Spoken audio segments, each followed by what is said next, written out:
Hello, beautiful people. Welcome back to another Black History Not Taught in Schools video. I want to thank you all for stopping by my channel. This is this video series is featuring the Black History flashcards by urbanintellectuals.com. So, if you are interested in these cards, then you can head over to their website and order them or just browse them, take a look, whatever suits your fancy. These videos are not sponsored. They are simply for informational purposes only because I just simply wanted to highlight some Black history figures that we probably don't learn about in schools and who that are probably still not taught about in schools. So, for educational purposes only, of course, but if you see someone who you are interested in, then definitely go and look them up. Expand your knowledge. You know, there's so much information out there that I feel that we should be utilizing it as much as we can. So, yeah. So, again, welcome back, you beautiful people. I have volumes 1 and 2 here that I am highlighting, and we are up to day 25. So, even though there are, even though this is the shortest month of the year, and even though there are only 28 days in February, I will still be highlighting all 52 cards. So don't be alarmed when in March I'm still continuing along with the series, because I'm just going to go through all 52 cards, and then the videos will be up here so that you can circle back and check them out whenever you choose. So, yeah. So, let's get into day 25.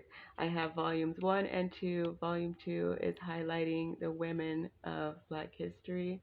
So, let's get into today's figures. So, we have John Henrik Clark and Henrietta Lacks. John Henrik Clark and Henrietta Lacks. So, here we go.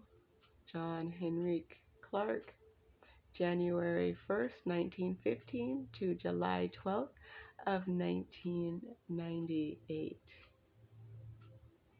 So, I don't know why I'm noticing this, but he was a Capricorn, and when he transitioned, he passed in Cancer season.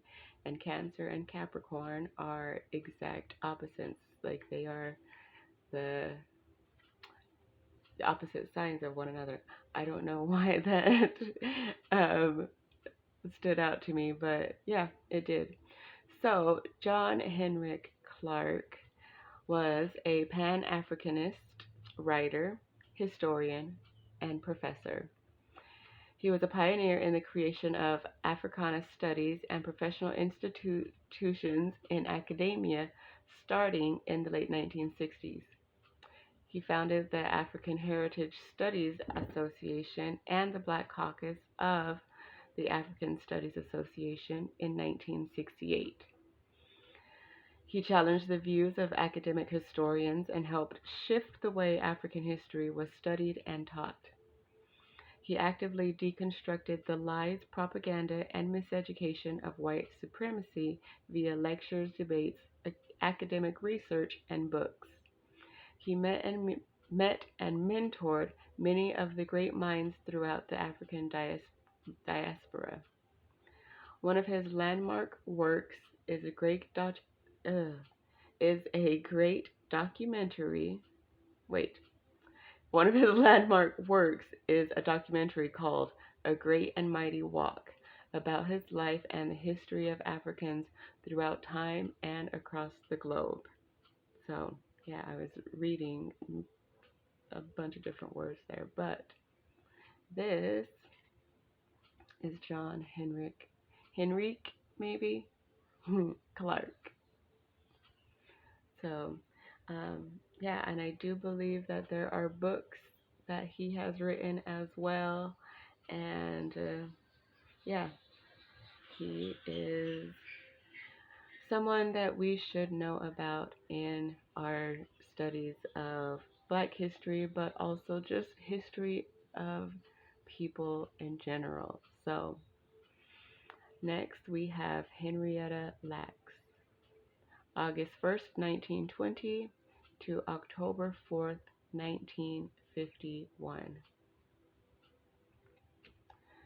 So, she was an African American woman whose cancer cell culture was used to create one of the most important cell lines in cancer research in 1951.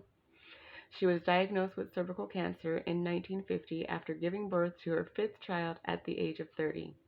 During treatment at Johns Hopkins, two cervical samples were taken without Lack's knowledge or permission and were used to create the HeLa cell line. Lac cells were the first cells observed that could be divided multiple times without dying. As a result, they were used in many medical experiments. The cells were the first to be successfully cloned and have been used to develop a vaccine for polio and to research cancer, AIDS, virology, and sensitivity to products. Lax was given a post